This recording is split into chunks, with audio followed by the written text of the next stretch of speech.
Capítulo 8. A sua língua está salva?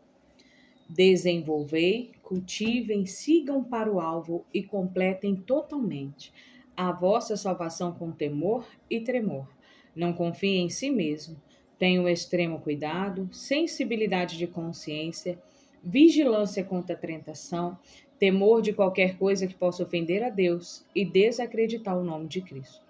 Filipenses capítulo 2, verso 12.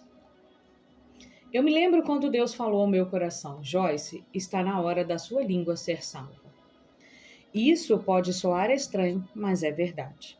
É possível ser salvo e não parecer.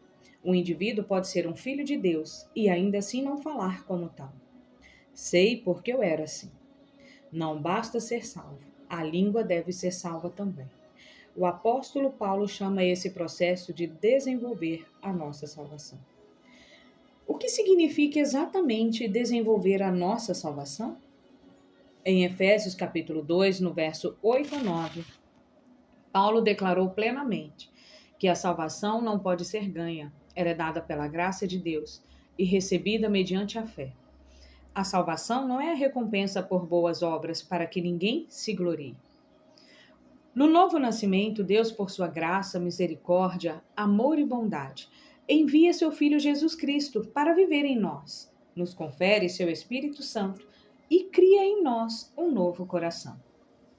Deus faz todo o trabalho e nós recebemos o dom gratuito da salvação pela fé. Trabalhar a salvação que recebemos gratuitamente é uma outra etapa da nossa caminhada com Ele. Deus deposita a semente e nós cooperamos com a obra do Espírito Santo para que a semente cresça como uma planta que se apodera de todas as áreas da nossa vida. Cultivando a semente. Ora, as promessas foram feitas a Abraão e ao seu descendente. Não diz, e aos descendentes, como se falam de muitos, porém como de um só, e até o descendente, que é Cristo. Gálatas capítulo 3, no verso 16. A Bíblia se refere a Jesus Cristo como a semente. Gosto disso, porque significa que se tiver uma semente, vou ter uma colheita. Jesus é a semente de tudo de bom que Deus deseja para nós. A semente é plantada por Deus, mas deve ser cultivada, nutrida, aguada e cuidada. O solo no qual ela é plantada deve ser arado e sem ervas daninhas. Nosso coração e nossa vida são o solo. Tudo que precisa ser mudado e removido não é feito de uma só vez. Há um grande trabalho a ser feito, e somente o Espírito Santo sabe quando e como. Enquanto o Espírito Santo trabalha certos aspectos na nossa vida, temos de submeter a ele nossa vontade. O que significa submeter a carne à liderança do Espírito? Se cada um pudesse se lembrar do início de sua caminhada com Deus e fizesse um inventário de todas as coisas que o Espírito Santo mudou desde então, ficaria maravilhado em reconhecer quão diferente está agora, comparado ao que era quando começou. Lembro-me de que Deus começou trabalhando a questão da minha independência, pois não conseguia fazer nada sozinho. Depois foi a vez das minhas motivações. Ele me mostrou que o que eu fazia não era tão importante. O mais importante era por que fazia. Deus lidou com as minhas atitudes, com aquilo a qual eu assistia na TV e no cinema, com minha maneira de vestir, com meus pensamentos e com minha língua naturalmente. Para ser sincera, Deus tem tratado mais constantemente da questão da minha língua do que de qualquer outro aspecto. Quando Deus quer usar alguma coisa, o diabo com certeza levanta-se e vai tentar roubar isso. Desde que fui chamada para ensinar a palavra de Deus, Satanás está sempre se intrometendo na propriedade do Senhor. Claro que aprendi muitas coisas sobre a língua nos decorrer dos anos, mas chegou o dia em que Deus me disse: está na hora de sua língua ser salva. Sabia que isso não era apenas um pequeno ensinamento do Espírito Santo sobre o poder das palavras, mas uma revelação sobre mudança de vida por intermédio da língua. Endireite sua língua. Ouvi, pois, falareis coisas excelentes. Os meus lábios proferirão coisas retas. Porque a minha boca proclamará a verdade. Os meus lábios abominam a impiedade. São justas todas as palavras da minha boca, corretas e de acordo com Deus. Não há nelas nenhuma coisa torta nem perversa. Provérbios capítulo 8, do verso 6 a 8. Quando li esses versículos, sabia que tinha um longo caminho a percorrer. Eu estava orando por uma unção mais forte no meu ensino e ministério. E Deus tinha que me mostrar 3 homens na Bíblia que foram chamados, mas que tiveram problemas com a língua. Deus me revelou que foi preciso tratar primeiro das palavras, da língua desses homens, antes que ele pudesse usá-los da maneira que tinha planejado. A língua temerosa de Jeremias. A mim, Jeremias, me veio, pois, a palavra do Senhor, dizendo: Antes que eu te formasse no ventre materno, eu te conheci, como um instrumento meu escolhido. E antes que saísses da madre te consagrei, e te constituí profeta às nações. Então lhe disse eu: Ah, Senhor Deus, eis que não sei falar, porque não passo de uma criança. Mas o Senhor me disse: Não digas, não passo de uma criança, porque todos a quem eu te enviar irás, e tudo quanto eu te mandar falarás. Não temas diante deles, porque eu sou contigo para te livrar, diz o Senhor.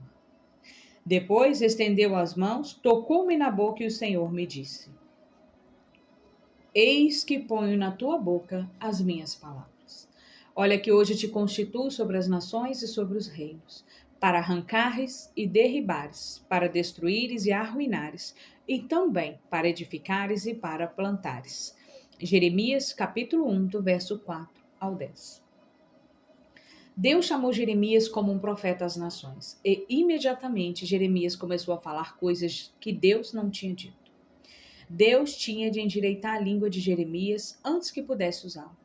Não será diferente conosco. Primeiro, devemos entender que, quando Deus nos chama para fazer alguma coisa, não devemos dizer que não podemos fazer. Se Deus diz que podemos, então podemos. Frequentemente falamos de nossas inseguranças ou verbalizamos o que os outros disseram sobre nós ou o que o diabo nos disse. Precisamos dizer sobre nós mesmos o que Deus diz sobre nós. Jesus disse: Não falo minhas próprias palavras, mas as palavras daquele que me enviou. Eu digo somente o que tenho ouvido de meu Pai. João, capítulo 8, verso 8, 28, capítulo 12, versículo 50, paráfrase da autora. Deus nos chama para ir mais alto. Ele nos desafia a não mais falar nossas próprias palavras.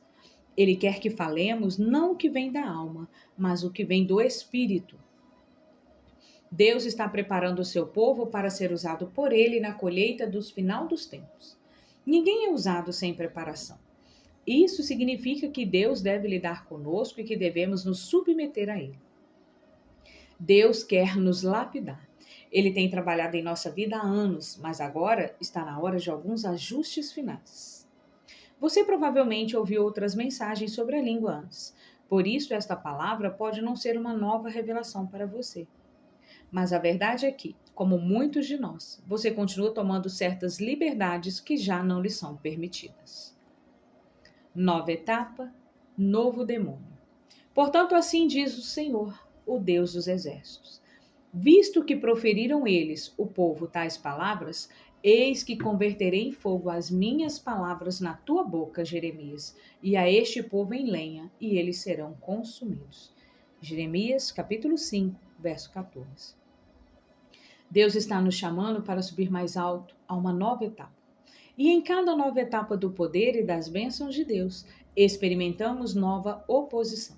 No passado, Jeremias pode ter falado da maneira que falamos agora, mas Deus estava chamando-o para uma nova etapa.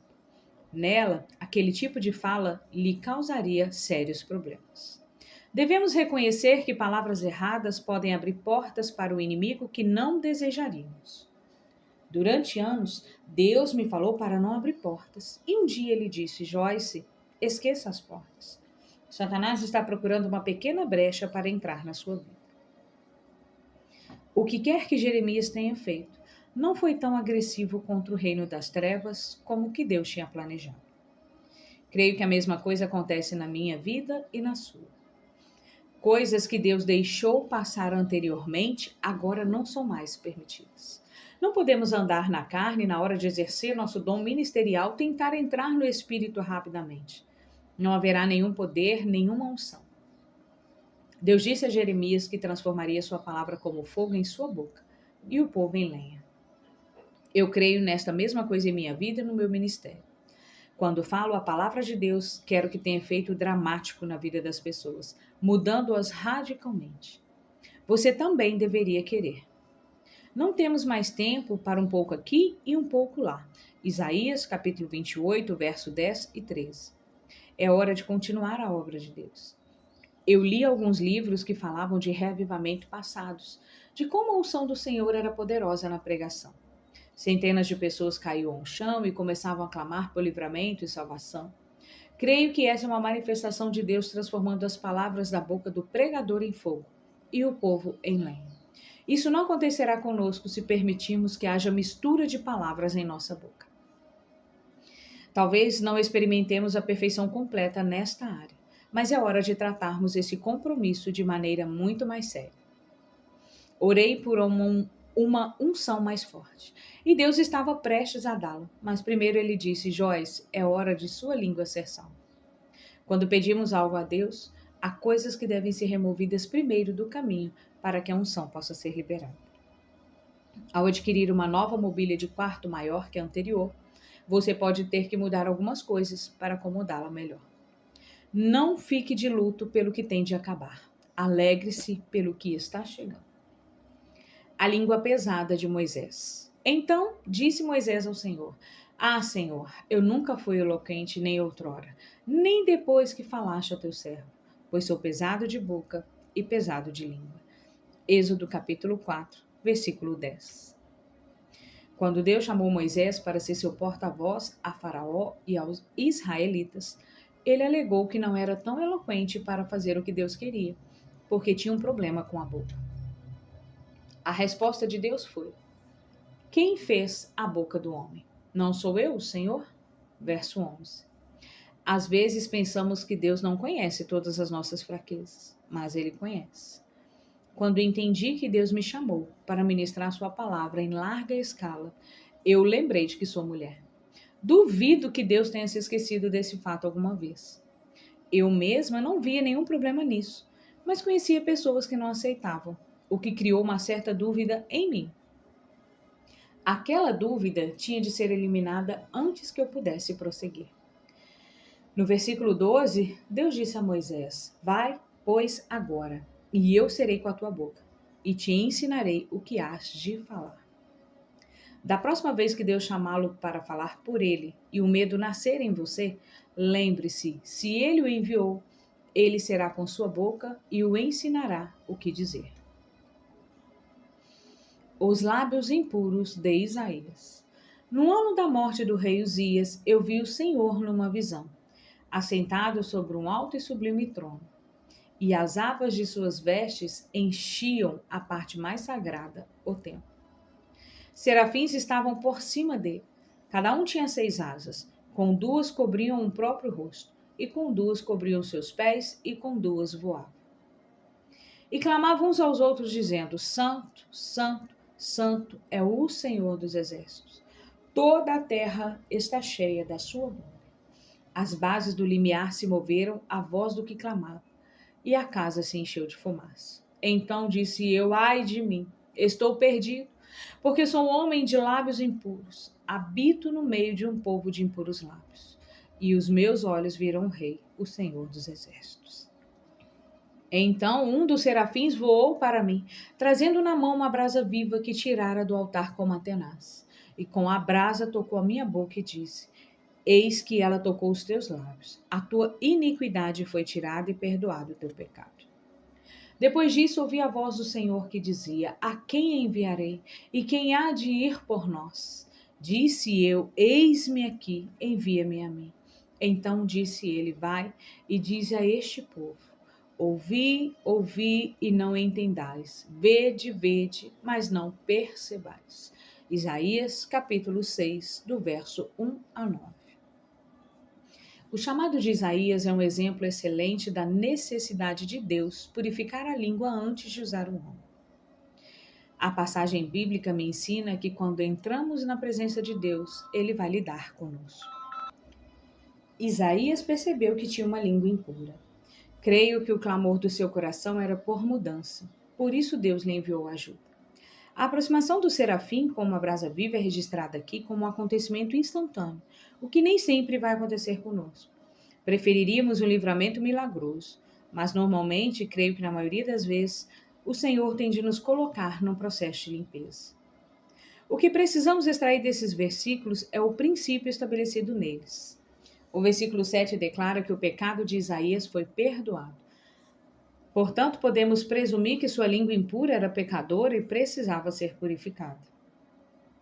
No versículo 8, vemos o chamado de Isaías. Deus disse: A quem enviarei? E quem há de ir por nós? Isaías respondeu: Eis-me aqui, envia-me a mim. Seu coração queria servir ao Senhor, o que Deus já sabia antes de levá-lo à sua presença. Deus sempre busca alguém que tenha um coração perfeito em relação a Ele. Não necessariamente alguém que tenha um coração perfeito diante dele. Quando o Senhor tem um coração, ele sempre pode mudar o comportamento. Essa verdade deveria encorajar quem quer ser usado por Deus, mas sente que tem defeitos demais. Deus usa vasos rachados.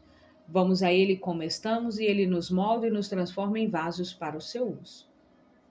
Isaías, capítulo 6, versículo 8, 2 Timóteo, capítulo 2, verso 21. Depois que os lábios de Isaías foram purificados, no versículo 9 Deus disse: Vai e dize a este povo: o chamado, a unção e a capacitação às vezes são concedidos separadamente e em diferentes períodos de tempo. Chamado, unção e capacitação lançaram um fundamento antes da edificação. Porque ninguém pode lançar outro fundamento, além do que já foi posto, o qual é Jesus Cristo, o Messias ou ungido. 1 Coríntios, capítulo 3, versículo 11. Deus me chamou e me ungiu. E essa unção aumentava enquanto eu ganhava experiência na ministração e me submetia à obra do Espírito Santo em minha alma. Ele me capacitou e me liberou para seguir em frente e começar a edificar seu reino somente depois que um fundamento adequado fosse construído. Se você quer edificar o reino de Deus, deve gastar tempo em lançar o fundamento adequado. Um dos primeiros passos para lançar esse fundamento é endireitar sua língua. Senhor, salva minha língua, e conhecereis a verdade, e a verdade vos libertará. João, capítulo 8, no verso 32. Jeremias, Moisés e Isaías perceberam que Deus tinha de mudar algumas coisas na língua deles para poder cumprir o chamado divino. O mesmo acontece comigo e com você. Deus curará a nossa língua, mas primeiro devemos entender que necessitamos de cura. Jesus disse que a verdade nos liberta. O que precisamos dizer ao Senhor é: minha língua precisa ser salva.